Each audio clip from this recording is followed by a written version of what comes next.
impugnada y cuando finalmente fue superada la impugnación de la reforma judicial en todas las vías posibles, pues yo creo que ya a partir de ahí, como sociedad, como operadores jurídicos y como sobre todo como foro jurídico, pues tenemos que tener en cuenta que es una nueva realidad en nuestro país, que no podemos cuestionar, al menos ya no en lo jurídico, sí por supuesto en lo social, y la tenemos que asumir más bien como una realidad hacia adelante para ver entonces qué nos toca a todas y todos para que esta reforma pues pueda ser un espacio pues o un nuevo cambio de paradigma en el sistema normativo jurídico para que podamos nosotros, pues, definir si esto realmente fue un cambio para bien o si simplemente fue un cambio muy malo. Yo creo que solamente lo podremos saber y definir a través de nuestras decisiones, a través de nuestra participación o nuestra labor.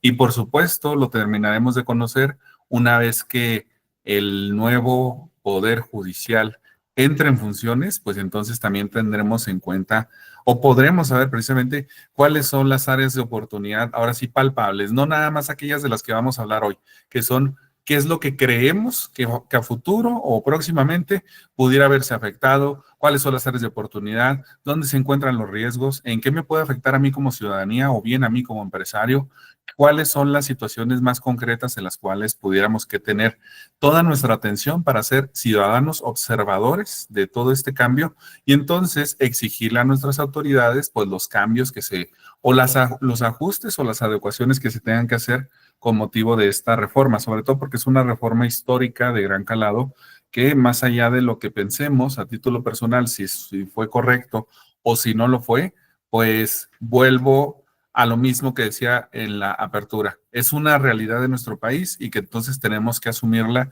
y afrontarla desde el aspecto que nos corresponde a cada uno de nosotros. Tomando en cuenta esto, pues como lo saben el día de hoy en el formato pues que está establecido para el webinar, pues tenemos que tener en cuenta cuál es la visión que puede representar la primera elección de personas juzgadoras en nuestro país. Y para tener un poquito más de contexto sobre qué es lo que se viene con esta reforma judicial, además de muchos cambios de índole administrativo o estructural del Poder Judicial en sí mismo, ya sea el federal o los locales, pues yo creo que lo que escuchamos en todos lados y en lo que descansa gran parte de la discusión es la reforma judicial desde las elecciones judiciales.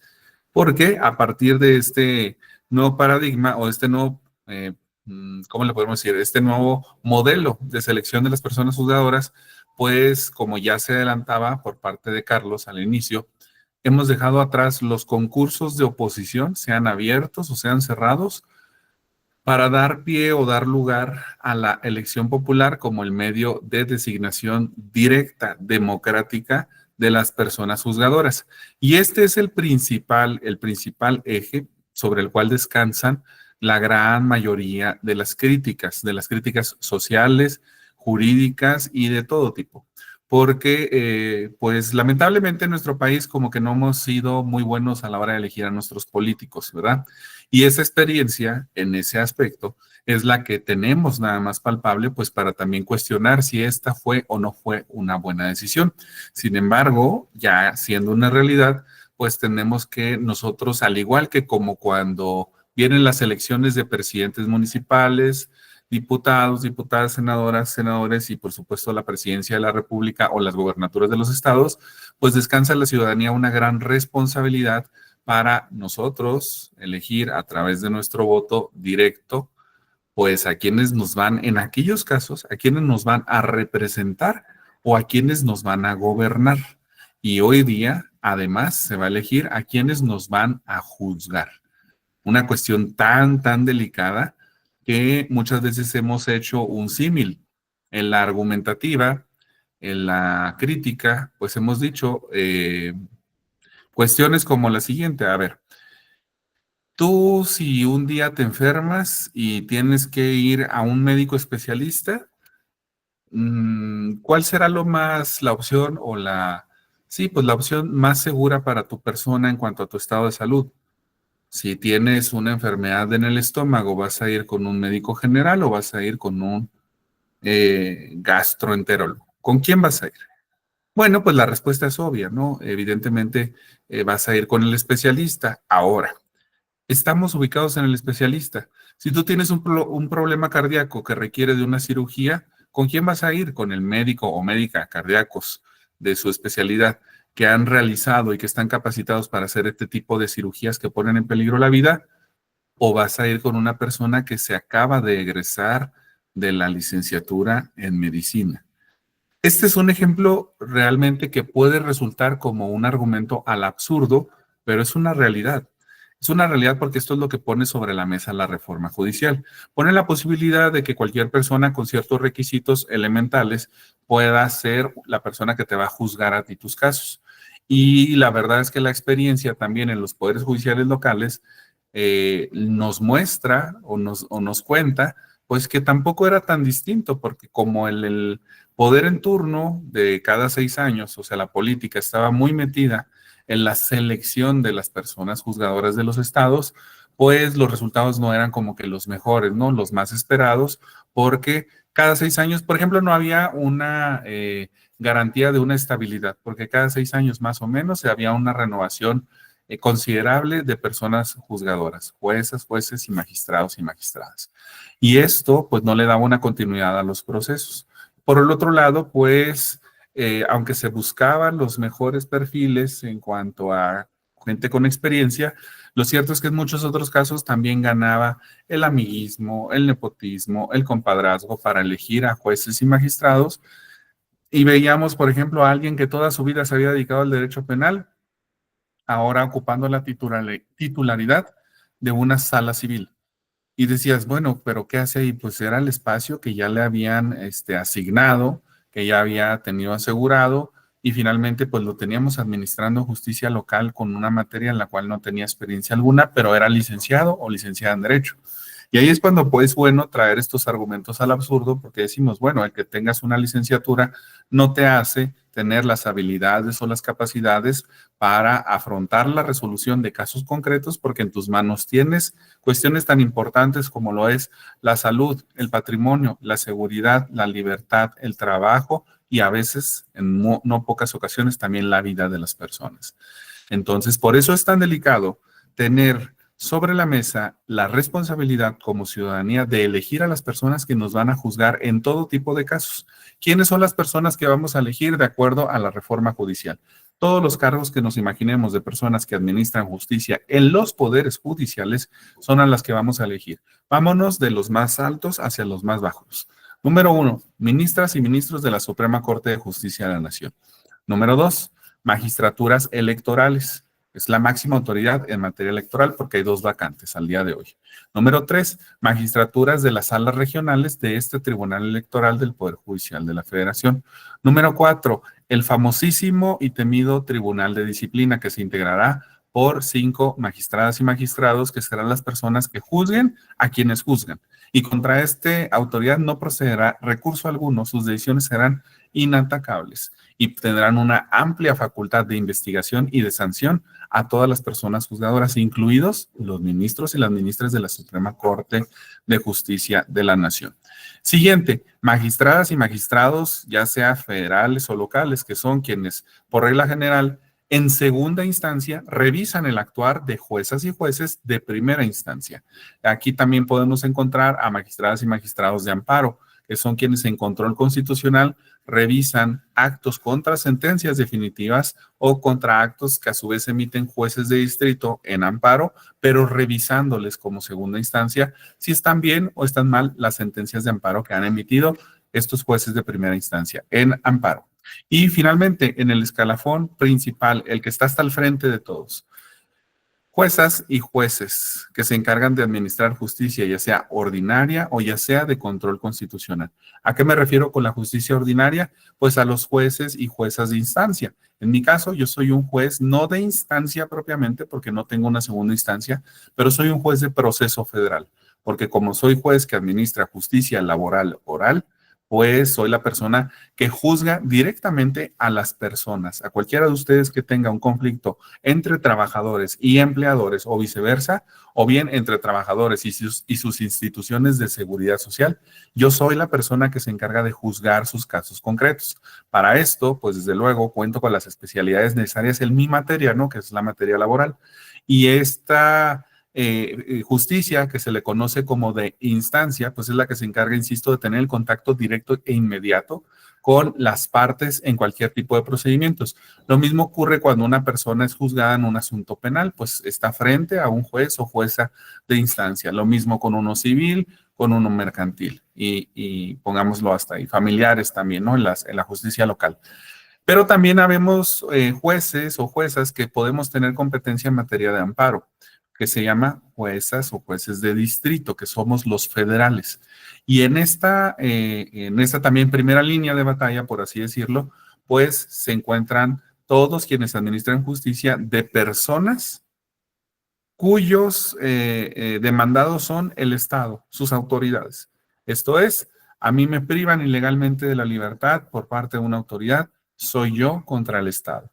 Y de estos casos, a través del amparo, es que conocemos los juzgados de distrito o los jueces y juezas de distrito. Entonces, si se fijan, de todas las materias, de todos los colores o sabores, habrá elección judicial para elegir al menos a la mitad de las vacantes a nivel federal que se generaron con motivo de la reforma judicial. Como se sabe, desde que se propuso la reforma, se estableció la necesidad de hacer una renovación total, la necesidad política. No voy a decir si fue real o no. Una necesidad política con un contexto y un discurso político específico.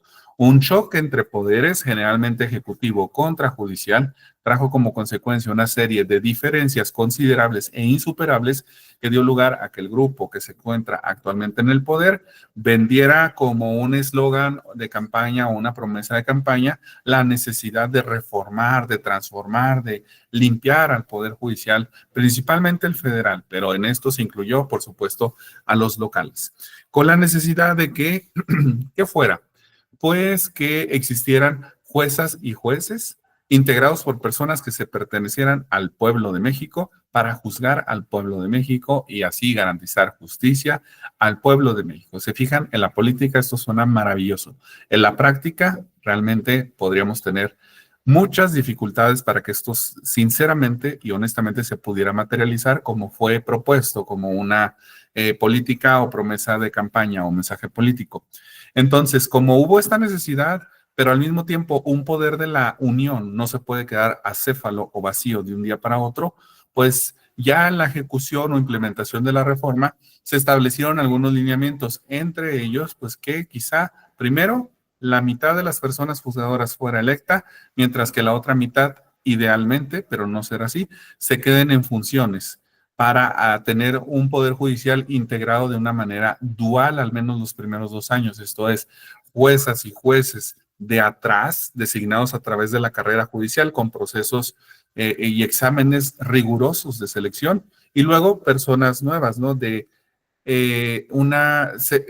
llegadas al cargo a través de la elección popular directa, sin que signifique que lo primero, o sea, que la primera mitad esté totalmente cubierta por las personas de carrera judicial, porque porque existieron desde luego muchas jubilaciones o renuncias o declinaciones y sin que esta segunda bloque de la mitad también sea por puras personas que habían sido ajenas al Poder Judicial, porque cualquiera se pudo inscribir y entre todo el universo de personas inscritas se encuentran o nos encontramos personas que ya somos de la carrera judicial y que sea que estemos defendiendo el mismo puesto, contendiendo por el mismo puesto o ya sea por un puesto diverso. Cuando digo no diverso puede ser el mismo pero en otra ciudad o bien uno siguiente como un ascenso, ¿no? Un juez compitiendo para magistrado o un magistrado que ya lo era pero compitiendo para magistrado en otra ciudad porque simplemente no se había podido acercar a su casa. Entonces, si se fijan, de cualquiera de los dos bloques en esta mitad no es tan fácil como tener un pastel enfrente, rebanarlo y decir, jueces de carrera, jueces de elección popular. Realmente hay de los dos, bueno, en este segundo bloque habría de los dos y en el primer bloque no todos se quedarán de carrera porque hubieron muchas personas que se han ido retirando y han generado una gran cantidad de vacantes.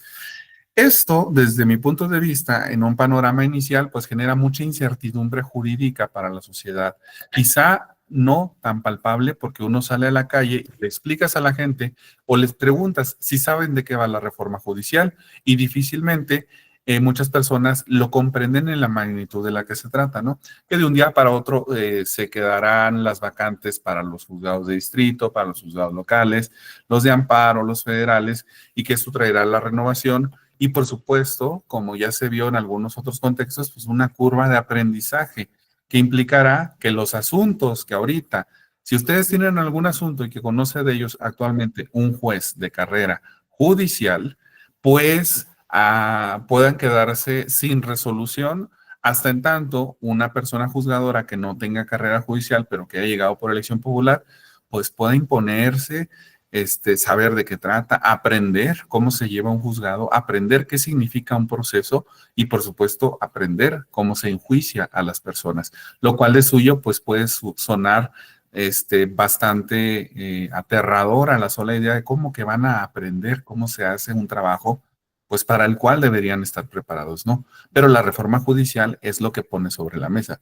que lleguen personas con estas características a impartir justicia que se supone debería estar lista para su cumplimiento desde el día 1, pero difícilmente lo pudiera hacer así. Ahora, tampoco está peleado y yo les voy a decir, yo soy parte de un concurso de selección de juezas y jueces laborales en México que fue abierto. 4 generaciones de juezas y jueces laborales, todos fueron abiertos. Y eso significó en su momento que no era exclusivo para personas de carrera judicial o del interior del Poder Judicial Federal, sino que fue para todas las personas que se quisieran inscribir, solo que acreditaren todas y cada una de las fases o de las etapas de estos concursos de oposición, que son procesos rigurosos de conocimientos para poder demostrar que tienes las habilidades suficientes, pues para poder impartir justicia desde el día 1. Y en estos procesos que fueron abiertos, pues llegaron muchas personas, la verdad, muy bien capacitadas, que nunca habían pisado en su vida un órgano jurisdiccional. O sea, se venían de la academia o venían del litigio, ejemplos más principales, o podían venir de una notaría, o podían venir del Poder Ejecutivo, de la Administración Pública, etcétera. Y son personas que desde el día 1 pues les tocó impartir justicia, empaparse de los asuntos, poner los procedimientos en marcha y desde luego resolverlos. ¿Cuál sería la diferencia entonces entre, dirían, y entonces por qué puede sonar catastrófica la reforma judicial si estás poniendo exactamente el mismo ejemplo de lo que puede servir y estás afirmando que salieron las cosas bien? Bueno, la diferencia desde mi punto de vista radica en la forma de selección.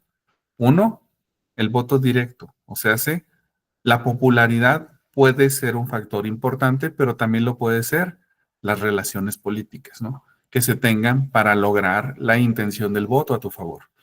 El otro, sin popularidad y sin relaciones políticas, sino más que tus propios conocimientos para poder hacer frente a un cargo tan importante como administrar justicia. Lo que comparten es que ambos nunca habían pisado o nunca hubieran pisado un órgano jurisdiccional. Sin embargo, el primero de ellos demostró con conocimientos las habilidades necesarias para hacerle frente al órgano. Y aquí es donde entonces encontramos realmente el riesgo. Dicho esto, no es que yo afirme que la reforma no vaya a funcionar. La verdad es que estoy muy preocupado, como seguramente lo estará cualquier ciudadano o ciudadana consciente de las políticas en nuestro país. Sin embargo, pues deseo que esto funcione bien, que salga adelante, que sí lleguen verdaderamente los mejores perfiles, pero hay un riesgo muy amplio, nada más. Dejémoslo así, el riesgo es grande. Y por eso, pues el mensaje constante que vamos a ver en los próximos semanas, para no decir meses, porque solamente son 2, pues de tratar de investigar correctamente a las personas candidatas para de entre ellas elegir los mejores perfiles. Lo que tenemos en contra es que el porcentaje de abstencionismo se visualiza o se pronostica muy amplio, esperándose una votación entre el 6 y el 10% del padrón electoral, lo cual de suyo pues es bastante bastante pequeño para algo tan importante como elegir quién nos estará juzgando en todas las materias en los próximos años. Por eso la votación de juezas y jueces, magistradas y magistrados, ministras y ministros, pues es histórica en el país, porque en la lectura del discurso podríamos encontrar que tiene una finalidad preciosa, que es erradicar la corrupción, acabar con privilegios, integrar al pueblo, al poder judicial, y que el pueblo esté representado con sus jueces en la sala o en el escritorio o en el tribunal donde será juzgado también el pueblo. Si lo vemos así, como les decía, pues es un mensaje maravilloso. Sin embargo, el riesgo al ser tan amplio puede dar como resultado que sea todo lo contrario a lo que se ofreció y que en lugar de que la justicia mejore, como fue lo que la ciudadanía dio su voto de confianza, empeore los niveles que lo teníamos. Insisto, y lo digo con mucho, mucho respeto, quizás los poderes judiciales locales no encontremos tantas diferencias, pero si algo caracterizaba al Poder Judicial Federal o caracteriza al día de hoy al Poder Judicial Federal, pues es que en el foro de litigio siempre los comentarios venían más o menos en el siguiente sentido. Hasta en tanto llego a los federales al amparo es cuando obtengo la justicia, porque me tengo que pelear en el asunto civil, penal, familiar, mercantil, con el juez o jueza, con el magistrado de la sala, y entonces promover mi amparo directo para que esto ya venga solucionado, ahora sí, con argumentos, con jurisprudencia, con aplicación correcta de las normas o de los principios que rijan el acto, etcétera, etcétera. No digo que sea siempre, sino que es un propio comentario de litigio de que muchas veces esto era como ocurría. Y si esto lo vamos a trasladar ahora al Poder Judicial, pues ahora sí, como decía, como dicen, pues el dicho común o popular, y ahora ¿quién podrá salvarnos? Si ya no tendremos más que las mismas características en lo local y en lo federal, ¿dónde va a quedar depositada la justicia? Pero bueno, esto solamente es un asomo, no podemos afirmarlo porque ya lo he venido diciendo, sino hasta en tanto nosotros sepamos quiénes van a quedar en los cargos de poder, pues podremos hacer una crítica razonable. Lo malo es que nuestra experiencia como mexicanas y mexicanos eligiendo a políticos, pues tampoco es que haya sido la mejor. Por eso también el riesgo amplio que se ve. Ahora, segundo punto de la plática del día de hoy, implicaciones para el sector empresarial y jurídico. En cuanto al jurídico, ya les venía adelantando, ¿no? ¿Cuáles son las implicaciones de elegir por voto directo o voto popular a las personas que van a impartir justicia por la seguridad jurídica de sus procesos? Esto es, a través del amparo, generalmente se obtenía la reparación de violaciones a derechos humanos y ahora a través del amparo, si venimos poniéndole trabas a la ley de amparo como lo es no conceder amparos con efectos generales o bien no conceder suspensiones con efectos generales o bien quizá no poder adelantar conforme a principios como la apariencia del buen derecho, los efectos protectores de una sentencia de fondo a través de la suspensión, si vamos poniendo estos candados a la ley, vamos restringiendo los alcances de una justicia restaurativa como lo es la del juicio de amparo y pareciera ser que entonces la tendencia pudiera caminar hacia allá. Pero también, siendo objetivo y tratando de estar totalmente en el marco neutral de toda esta discusión política, tenemos también que ver y que juzgar el hecho de que muchas veces se cuestionó por la sociedad y por el gobierno qué estaban haciendo los jueces de amparo a través de sus resoluciones al suspender, al interrumpir, al obstaculizar determinadas acciones del gobierno. Esto es, yo soy juez federal y si a mí en este momento no me parece la construcción de una obra magna del país, con un plumazo yo tenía la facultad de suspenderla con efectos para toda la región o para todo el país. Y ahí es donde decimos, si tu actuar es correcto, qué bueno que lo hiciste, qué bueno que tú tengas ese poder y qué bueno que actúes de inmediato a petición de alguien que promovió su demanda y te solicitó que hicieras en esa medida cautelar, ¿no? O esos efectos. Pero si lo hiciste desde la política interior de ser, digamos, un contrapeso político, no contrapeso jurídico, sino político, para convertirte en una oposición desde el Poder Judicial, entonces estaríamos ante una situación en la cual pudiéramos cuestionar objetivamente, objetivamente también cuál era la tendencia de uno o de dos o de tres jueces que pudiéramos poner sobre la mesa. Entonces, ahí pudiéramos también cuestionar realmente qué era lo que estaba pasando. Ojo, lo digo en abstracto, no estamos hablando de ningún caso concreto, simplemente yéndome a la neutralidad porque he atacado o he cuestionado bastante la reforma judicial, solamente decir, ok, ahora, ¿qué trajo la reforma judicial? O sea, ¿qué es lo que le antecede? Simplemente una cuestión de un capricho, alguna situación de experiencias, algún mal actuar de los jueces. Porque yo soy ferviente creyente de que si tú como juez vas a pararte en un foro a decir, el Poder Judicial no tiene ni un solo error, todo está perfecto, nunca vas a mejorar al Poder Judicial. Siempre vas a partir de la idea de la negación y si no reconoces y siempre estás negando la existencia de vicios o de situaciones que no serían las mejores, entonces nunca vas a poder actuar en consecuencia para mejorar una institución que seguramente tendría también vicios, ya sea de actos de corrupción, de nepotismo, de amiguismo, de influyentismo, etcétera, etcétera, etcétera, como todas en nuestro país. Entonces, yo como juez siempre lo he dicho, había que hacer una reforma, sin embargo, no esta de la elección popular por los riesgos tan enormes que trae esto, ¿no? Pero ahí les van unos ejemplos, por eso digo, cuestión objetiva como crítico e incluso desde el interior. Decían, el Poder Judicial nunca debe estar en la política. Jueces no deben de estar involucrados en la política. No permitamos que la política llegue y se apodere del Poder Judicial. Me parece perfecto, lo comparto, pero sería absurdo de mi parte pensar o que querer pensar que la política no estaba al interior del Poder Judicial. Tan solo pongamos sobre la mesa quiénes son las ministras y los ministros de la Suprema Corte de Justicia de la Nación. Son personas políticas, ¿sí? Son nombramientos políticos, propuestos por el Senado de la República, digo, perdón, propuestos por la Presidencia de la República y designados por el Senado de la República. Es evidente que para obtener un puesto de esos necesitas ser un político activo, ¿no? Aun cuando tú tengas una carrera judicial que te respalde, porque muchos de ellos las tienen y muchos de ellos no la tienen. En la carrera judicial, pues esto que es haber pasado por todos los peldaños de los órganos jurisdiccionales para poder llegar a ser ministro, por ejemplo, haber sido oficial, actuario, secretario, secretario colegiado de juzgado, de corte, juez de distrito, magistrado de circuito y entonces tener las credenciales, pero también los acompañamientos políticos necesarios para ser propuesto como ministro.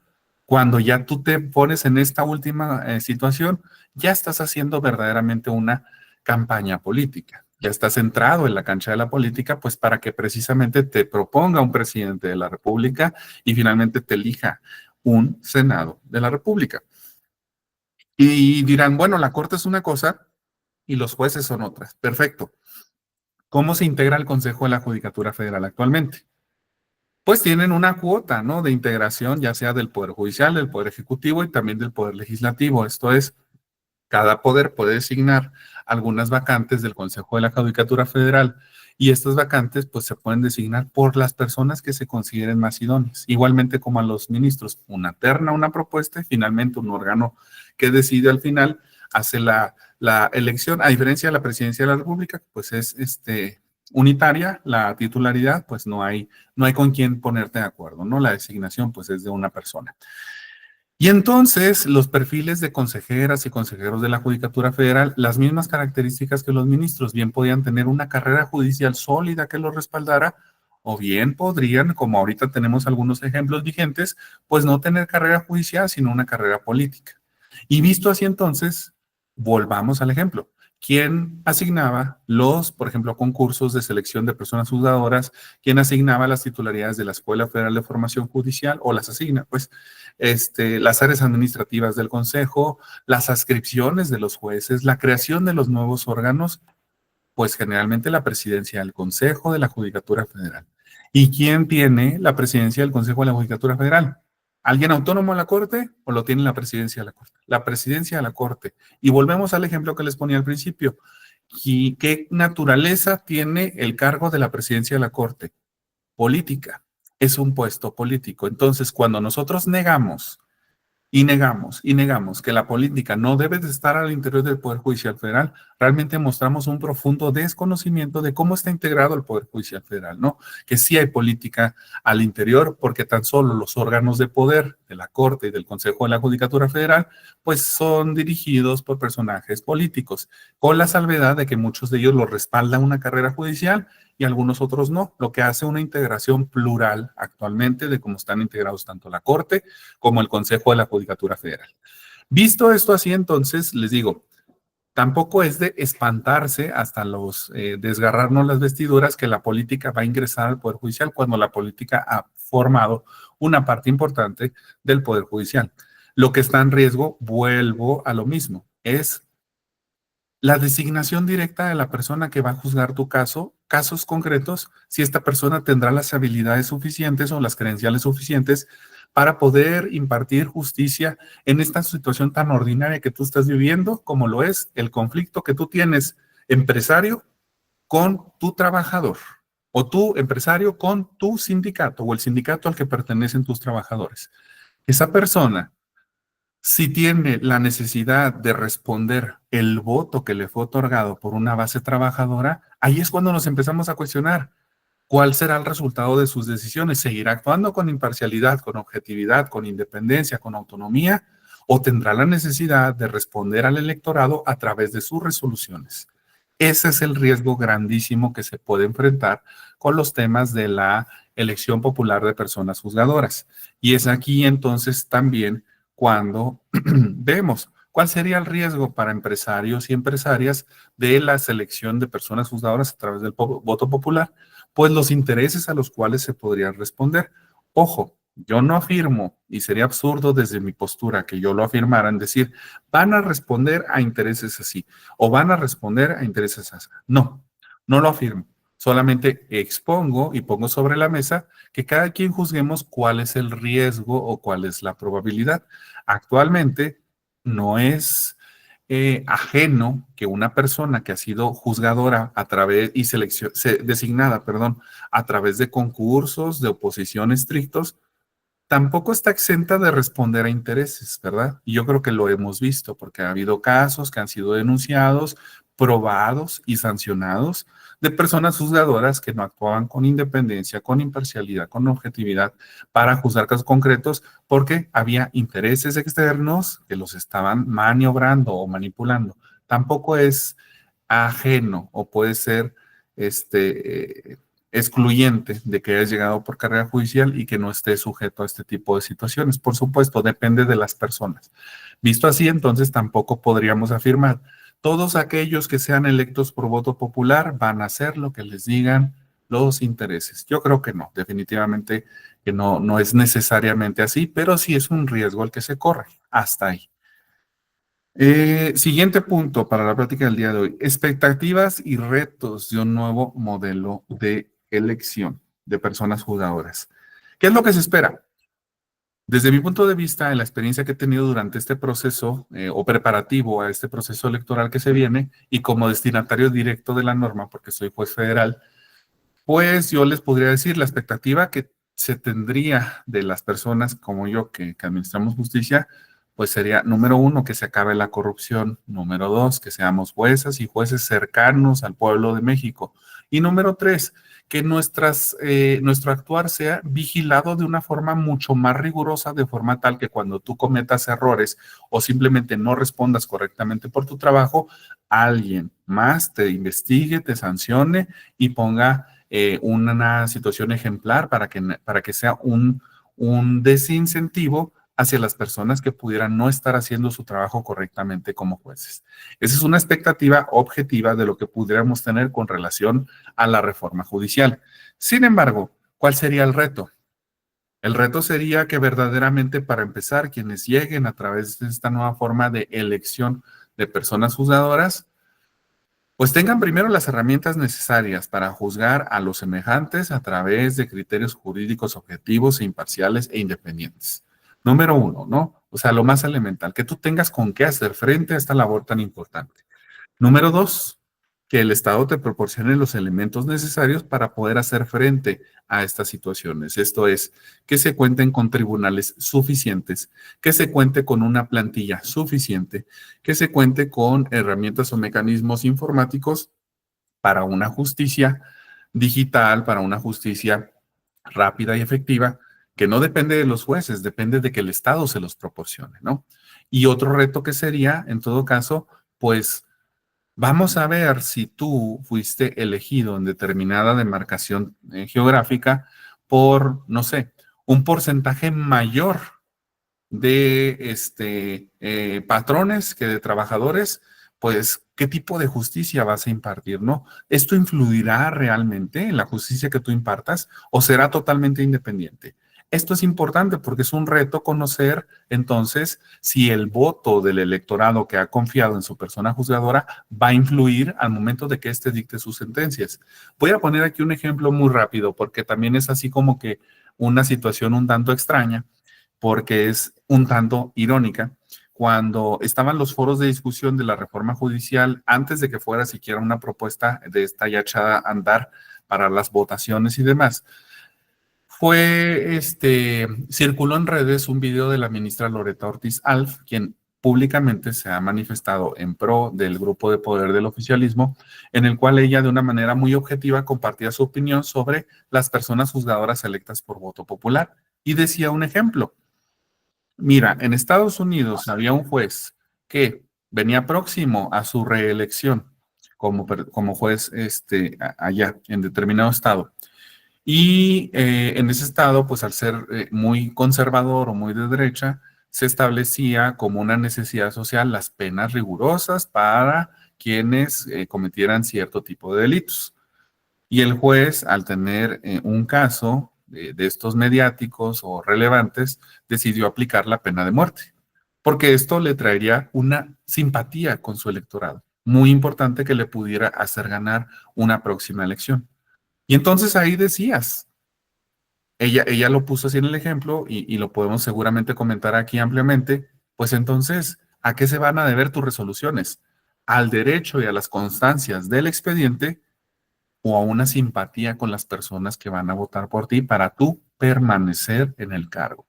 Volvemos a lo que les he venido señalando. Un factor de riesgo muy importante para las personas que van a impartir justicia y que serán electas a través del voto popular. Entonces, y lo traigo, por eso decía quizá un poco irónico, por el perfil de la persona que expuso esta opinión, la afiliación partidista, que es algo público, no me atrevería a decirlo si no fuera de esa forma, y por supuesto, pues era una crítica bastante objetiva a la reforma judicial que hoy día, pues es una realidad. Siguiente y último punto de la plática del día de hoy. ¿Cuál es la perspectiva judicial sobre el impacto en la impartición de justicia? Bueno, desde mi experiencia, yo les diría, actualmente cuesta mucho trabajo y es un gran reto que las personas juzgadoras podamos hacer frente a la carga laboral, a los procesos cortos o breves, a resolver en los plazos legales establecidos y por supuesto, pues a dar la atención debida a las y los justiciables siempre de forma más directa posible. Es todo un reto porque no cuentas con los recursos necesarios. Es una realidad en el país, en cualquiera de las ramas y en cualquiera de los fueros, que la carga de trabajo supera las horas humanas para atención a el público o a los justiciables o a los asuntos.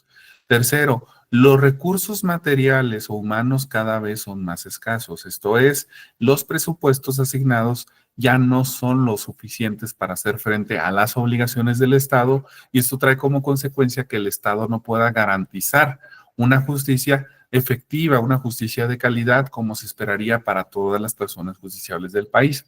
Como lo saben, a través de las reformas y expusieron muchos datos o numerología importante para poner en evidencia los pro y contra de la reforma judicial. Y poníamos que ejemplos, ¿no? Como que cuántos jueces se cuentan por cada determinado número de habitantes y en donde se hace mejor frente a la administración de la justicia, pues se contaba con al menos de 5 a 20 jueces por cada 100,000 habitantes. 5 a 20 jueces por cada 100,000 habitantes.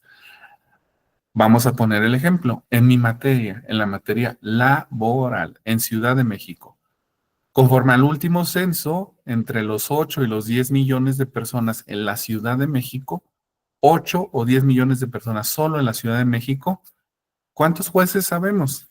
Habemos 17 jueces nada más para administrar justicia a tantos millones de personas. Estamos por mucho rebasados para el porcentaje habitual de una justicia apropiada y de calidad para un sector poblacional importante como lo son las áreas geográficas metropolitanas del país e incluso los espacios rurales o no tan urbanizados. Entonces, si no contamos con los recursos materiales y humanos para hacer frente a las necesidades de la sociedad, pues por supuesto que nos preguntamos desde el interior, ok, con la reforma judicial, ¿qué de esto va a cambiar? ¿Cómo vamos a mejorar el servicio de administración de la justicia? ¿O la reforma judicial trajo consigo una ampliación de presupuesto? Realmente no, es todo lo contrario, una reducción de presupuesto. Bueno, trajo consigo la creación de nuevos tribunales, tampoco está previsto. Bueno, trajo consigo la ampliación de plantillas en los juzgados o tribunales para que la justicia sea más pronta y más efectiva. Tampoco se ocupó de ello la reforma judicial. Y es ahí donde decimos, entonces, ¿qué es lo que va a mejorar? Porque tener una persona seleccionada al frente de los tribunales, seleccionada por voto directo y cuente con la simpatía y la popularidad para el cargo, no va a hacer que mejore la justicia. Esto sabemos que es muy bien empleado en los otros poderes que son electos de forma popular, presidencias, gobernaturas, que son ejecutivo, y diputados, senadores, que es legislativo. La simpatía o la popularidad son un factor bastante importante porque en medida de eso pueden prolongar ya sea sus cargos, ya sea sus planes de trabajo, ya sea una agenda política, esto es, voy a ser diputado, voy a ser senador, después voy a ser gobernador, llevo una misma agenda, me voy debiendo a la misma gente y la simpatía y el agrado pues son factores importantes para cumplir la agenda que yo maneje, no sé, de este y los próximos 20 años. Pero en el puesto judicial tú no dependes de la simpatía de las personas, al menos como estás hasta ahorita, y cuando dependas de ello, tu trabajo no es popular. Tu trabajo como juzgador no es un trabajo popular, porque no significa llevar políticas públicas o bien planes de gobierno o bien planes de desarrollo para la sociedad en general, como lo es, por ejemplo, instalación de hospitales, escuelas, pavimento, drenaje, servicios eléctricos, etcétera, etcétera, etcétera. No corresponde al juez ocuparse de ese tipo de acciones o de actividades gubernamentales, sino que al juez le toca el lado más complejo de lo que es la estructura del Estado, que es juzgar a las personas, juzgar a aquellos que llegan con un problema que impacta en sus vidas y que entonces toda su vida y la de su familia o la de todo su núcleo dependerá de la decisión que tú tomes. Y no solamente de la persona que está aquí, sino también de la persona que está acá. ¿Cuántas veces hemos visto la materia laboral? Empresas no tan pequeñas, incluso que se van a la quiebra o simplemente se van a un estado financiero muy complejo, muy comprometido por un juicio laboral que han perdido. No son pocas las ocasiones. Y entonces la función del juez en el caso concreto o en los casos concretos es por ello que no es popular. Porque tu decisión, siempre sea la que sea, a una persona va a agradar y a la otra persona va a desagradar. O bien puede incluso desagradar a las dos personas. Porque incluso a quien le das la razón puede que ni siquiera sea como ella lo estaba esperando y entonces desagrada tanto a quien le da la razón como a quien no se la das. Visto así, pues el trabajo popular el trabajo de un juez no siendo popular, si tú sales a la calle tan solo estadísticamente, alguien te diría que es lo peor y alguien te diría que quizá le fue bien. No podemos simpatizar porque las decisiones jurídicas a través de nuestras resoluciones no dependen de que si tú y yo simpatizamos, sino dependen de cuál es el contenido de la norma, qué es el contenido del hecho en concreto a juzgar, y entonces así encuadrarlos y darle consecuencias jurídicas. Y esto no suele agradar a las personas. Insisto, Es un trabajo complejo el juzgar a las personas y el sentirse juzgados por otro, un tercero, pues por supuesto que no es una situación agradable ni amigable, y es ahí donde volvemos más o menos a lo del principio. ¿Cómo podemos afrontar la reforma judicial teniendo en cuenta estos riesgos tan importantes de las personas en las que puede caer en sus manos la administración de la justicia, sobre todo en sectores tanto privados como públicos, empresariales, laborales? ¿Quién va a resolver sobre si los impuestos que te están cobrando a tiempo empresa son constitucionales o no? ¿Será un juez o jueza que tenga la visión del empresario? ¿O será un juez o jueza que tenga la visión del gobierno y decir, no, sí, que recauden todos porque gracias a eso podremos hacer frente a programas sociales y necesitamos el dinero de los empresarios? ¿Me explico?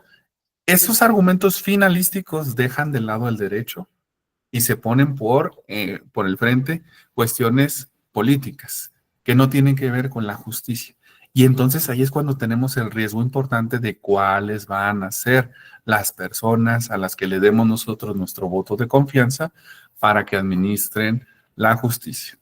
A título personal, como ya me hicieron el favor de hacer la amable presentación al inicio de esta plática, yo soy juez federal especializado en materia de trabajo, tengo carrera judicial de 18 años y he pasado por todos y cada uno de los peldaños que puede tener un juzgado o un tribunal colegiado.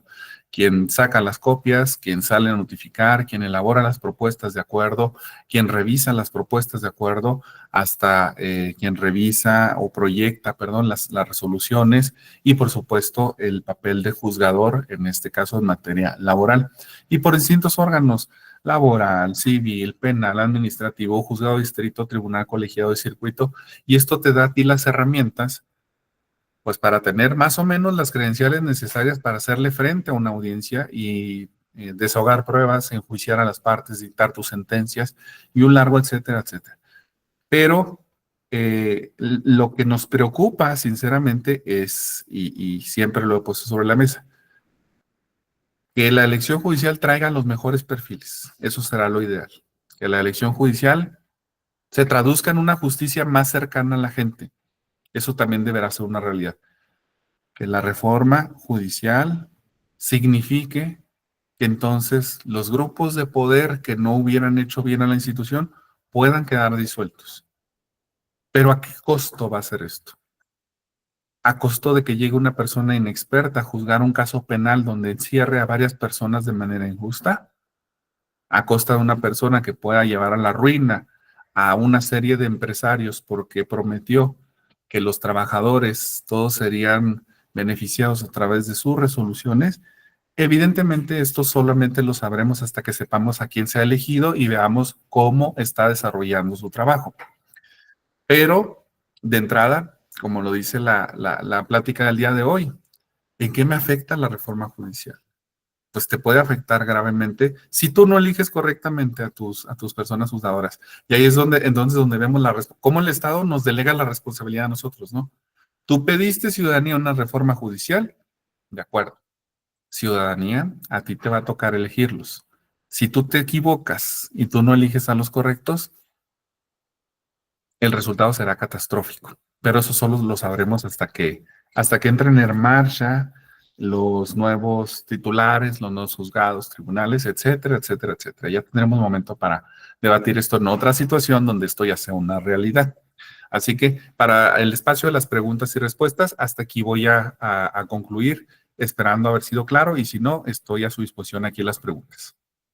Señoría, muchísimas gracias. Pues vamos a proceder entonces con la lectura de las preguntas. La dinámica es: yo las leo y las voy centrando en las que sean más o menos iguales para que usted pueda proceder a contestarlas. Entonces, la primera pregunta es: ¿cuál considera que es la repercusión más grave de esta reforma laboral para los asuntos federales? Bueno, los asuntos federales, teniendo en cuenta que es el juicio de amparo la característica principal de la administración de la justicia, pues bueno, ya lo decía entre líneas cuando estuve haciendo la exposición, muchas veces en la justicia de instancia no encontrábamos la justicia reparatoria que estábamos buscando y finalmente el amparo la venía otorgando. Si a nivel federal vamos a tener las mismas características que a nivel local, creo que un riesgo importante es que entonces la sede de justicia puede que no venga reflejada como hasta ahorita ha venido siendo a través del amparo.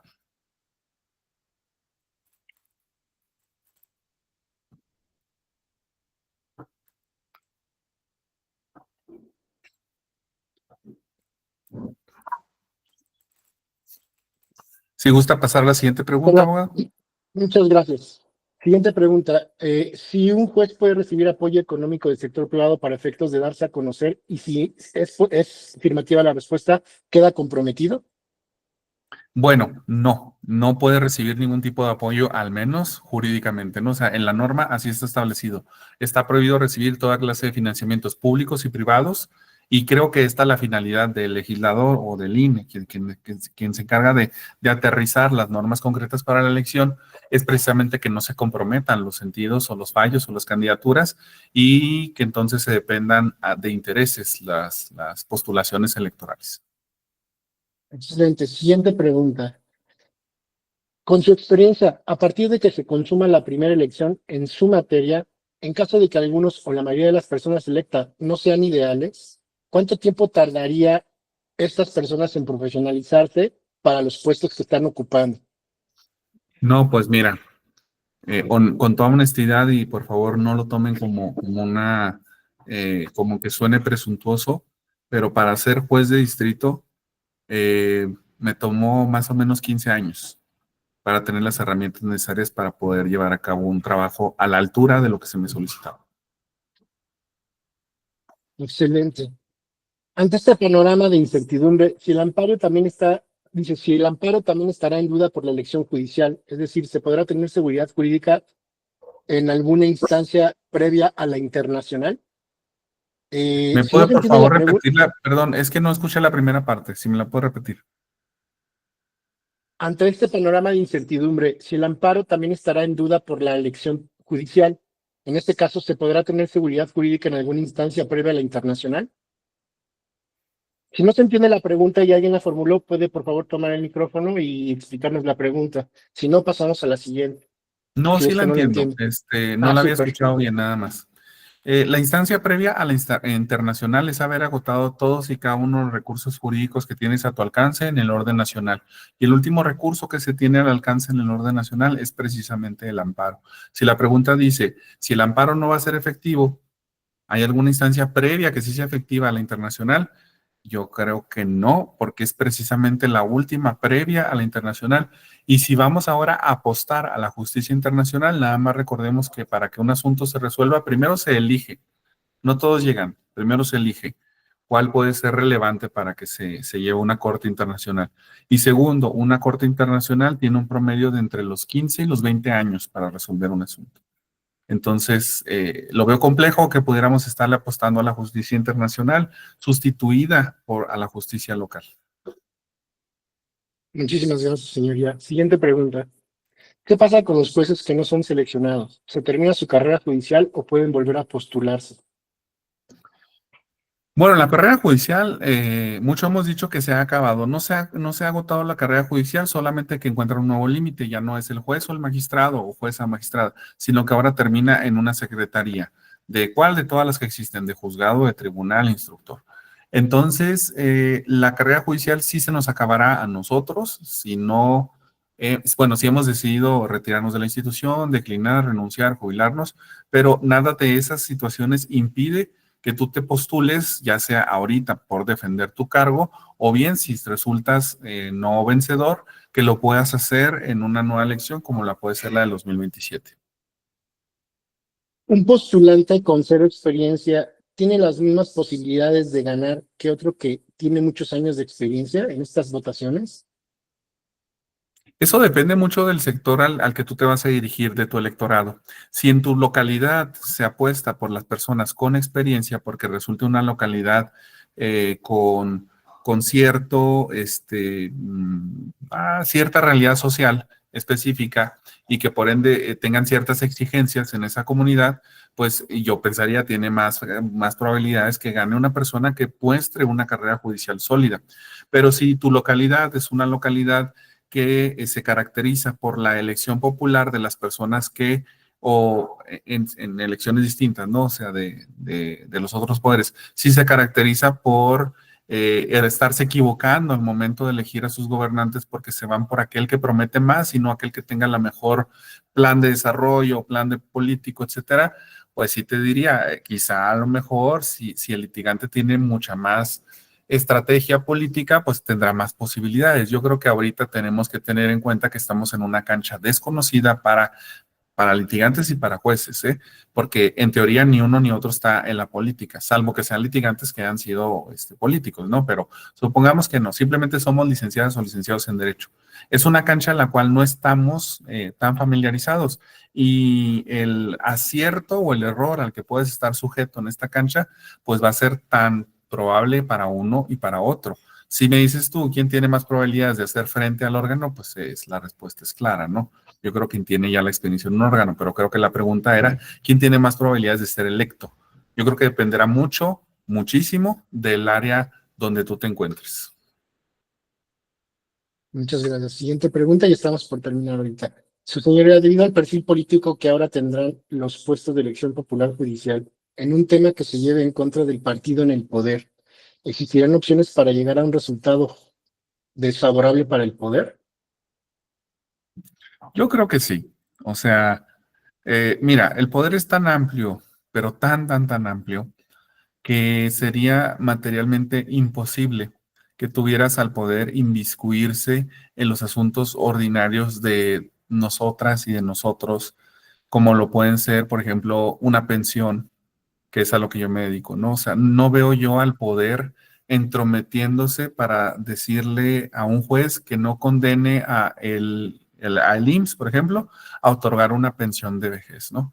No lo veo yo, honestamente, en ese alcance. Se me hace muy complejo, muy prácticamente imposible, pero sí lo veo, un riesgo importante de que, como ya lo vimos, o sea, hay intereses también son legítimos del gobierno en turno, como lo puede ser la creación de sus obras magnas o la creación de planes de desarrollo sociales, que a lo mejor le interese que se consumen.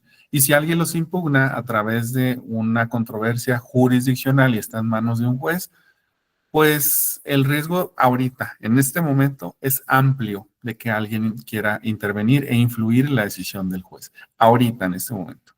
Lo trasladamos al momento de elección popular, pues yo creo que va a seguir siendo el mismo, pero ahora la persona que responda, pues quizá tenga otra forma de proceder de acuerdo a su formación. Yo soy un juez de carrera judicial y nunca nadie me ha dicho a mí cómo resolver.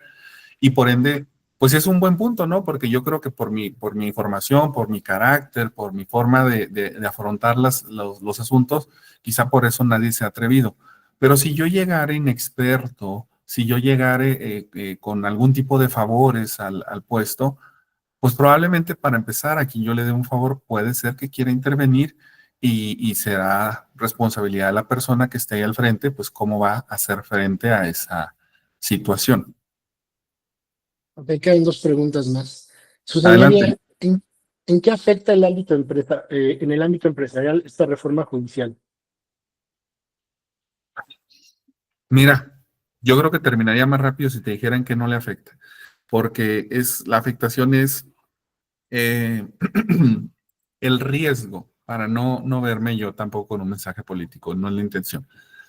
El riesgo que se asumirá es enorme. Una empresa sabemos que depende desde la sola autorización para operar, la constitución de la empresa, los impuestos que debe cubrir una empresa, las relaciones políticas en cuanto, bueno, de la administración para que la empresa pueda funcionar, los materiales, las herramientas, la plantilla laboral de la empresa y un largo etcétera. Y en todos los aspectos mínimos de todos los que significan una empresa que yo te acabo de mencionar, están relacionados juezas y jueces que resuelven cada caso concreto dependiendo de cada uno de los puntos que yo te acabo de mencionar. Porque el juez siempre tendrá la última palabra. Tú te puedes ir a pelear con la administración pública el otorgamiento de un permiso, una licencia, una concesión, el pago de un impuesto y a lo mejor ahí tienes una primera batalla, pero si esto no sale a tu favor, lo vas a llevar finalmente con un juez.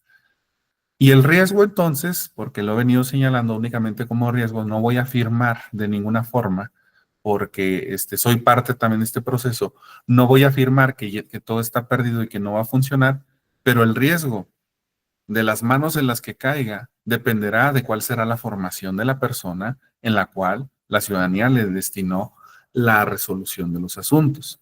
Si es una persona con una carrera judicial sólida o sin carrera judicial, pero con unos principios intactos, pues yo te diría, el riesgo es mínimo.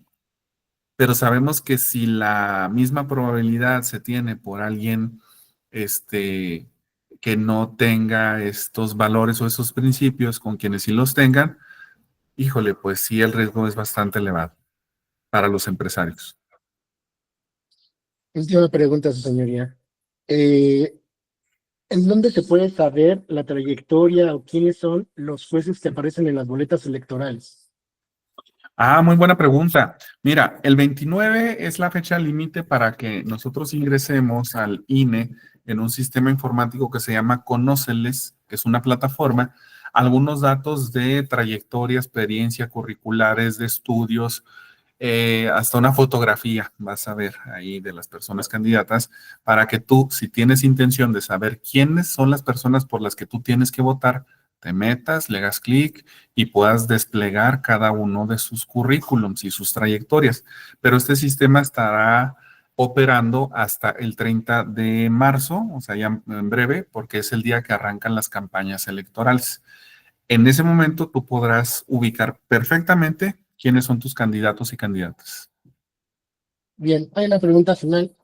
¿En qué redes se le puede ver a usted o localizar a usted? ¿En qué, perdón? Redes sociales. Ah, bueno, qué bueno que lo hiciste porque si no hubiera tenido que meter yo mi comercial. Gracias, agradezco la pregunta, de verdad. Yo estoy en todas las redes sociales, estoy en X, en Instagram, en Facebook, en TikTok, en YouTube, creo que hasta ahí esas 5, y en todas y cada una de ellas con el usuario @tu juez laboral, ahí me pueden encontrar. En todas y cada una es exactamente el mismo, tu juez laboral. Muchas gracias, señoría. Pues cerramos la etapa de preguntas. Le damos el uso de la voz nada más para que haga el cierre que usted considere y terminamos la sesión. ¿Sí? De acuerdo, pues les agradezco infinitamente el haber estado aquí compartiendo unos minutos de su tarde, porque lo hacen desde un interés genuino que lo es, pues cuáles son los alcances de esta reforma judicial, cuáles son las proyecciones que pudiera tener el de la voz a título muy personal, las expectativas, los retos, los riesgos, por supuesto, cuál considero que puede ser una afectación, pero mi conclusión siempre va a ser en ese momento la misma. Número uno, ya tenemos un nuevo contenido en la Constitución, no lo podemos negar, número uno, o sea, ya es una realidad. Y estarnos peleando con la Constitución como que no es muy institucional de parte de las autoridades. Y de parte de la sociedad sí hay que cuestionar todavía el contenido de nuestras normas vigentes. Sin embargo, al ser la ley suprema, difícilmente podremos encontrar mecanismos que puedan oponerse a ella. Pero partiendo de esta realidad o de la aceptación de este nuevo contexto político, electoral, jurisdiccional que tenemos en nuestro país, pues tenemos un reto y una responsabilidad muy grande. Quienes hemos decidido participar por continuar en un aspecto de una vocación, sin haber pedido esta reforma, pero ya siendo una realidad, pues tratando de entenderla y de no aceptarla, sino de cumplirla como norma vigente, pues tenemos el camino de participar en el proceso. Y como ciudadanía, como bien preguntaron, por eso agradecí mucho la pregunta, pues de informarse de quiénes son sus candidatos y candidatas para la elección, pues para que tomen la mejor decisión posible. Y ya no ustedes quedará si quieren decir, no, yo ya no quiero al juez que tiene 30 años siendo juez porque quiero una renovación. O decir, sí, es mi mejor garantía para que la justicia esté bien. O decir, yo quiero al juez que conozco en el TikTok porque baila muy bonito. O yo quiero al juez que he visto que tiene no sé, juez penal y pues tiene estudios en la materia penal, ¿no? Son cuestiones bastante claras y bastante objetivas que cada quien tendremos que analizar para tomar la mejor decisión. Yo con eso cierro, desde luego agradeciéndoles, reiterándole que todas sus órdenes en mis redes sociales, que todas son las mismas, y pues esperando que haya sido de su agrado. Muchísimas gracias. Pues muchísimas gracias a todos ustedes, su señoría, a todos los presentes. La realidad de las cosas es que fue una excelente presentación. Creo que nos deja muy claro qué poder esperar esta reforma y esperemos poderlo contar con usted otra vez en algún otro tema de relevancia. Que tengan Con excelente tarde muchísimo a gusto. todos y hasta luego. Cuídense mucho. Gracias, con Muy muchísimo amable. gusto. Hasta luego. Gracias. Hasta luego. Buenas tardes.